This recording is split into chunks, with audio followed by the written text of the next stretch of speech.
European trust in Washington appears to be unraveling, not just over policy disputes, but amid rising paranoia over surveillance and espionage.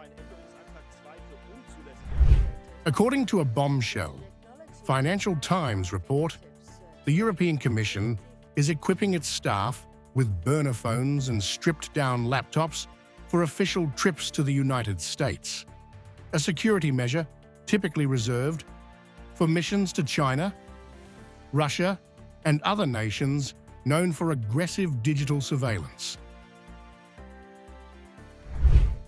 Four sources familiar with the matter told FT that the Commission quietly updated its cybersecurity guidelines ahead of next week's World Bank and IMF spring meetings in Washington, where senior EU officials are due to attend. Staff have reportedly been instructed to shut down mobile phones at border crossings and use Faraday pouches to shield devices from interference. This shift signals more than heightened caution. It exposes a deepening rift between Brussels and Washington, one that has grown since US President Donald Trump's hardline trade approach began to strain transatlantic ties.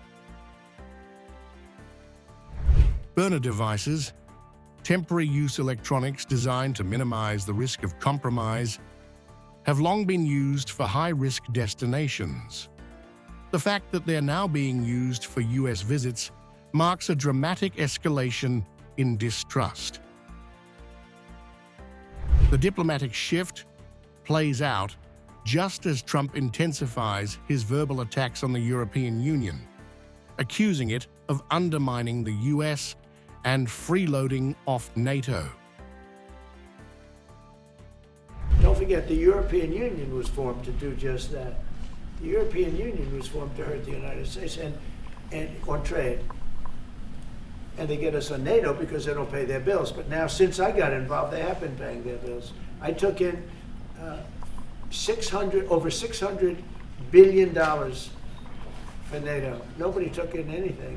While Trump touts financial wins over European allies, Brussels appears to be preparing for a different kind of confrontation, not over tariffs or troop contributions, but one shaped by digital insecurity, surveillance risks, and faltering diplomatic trust.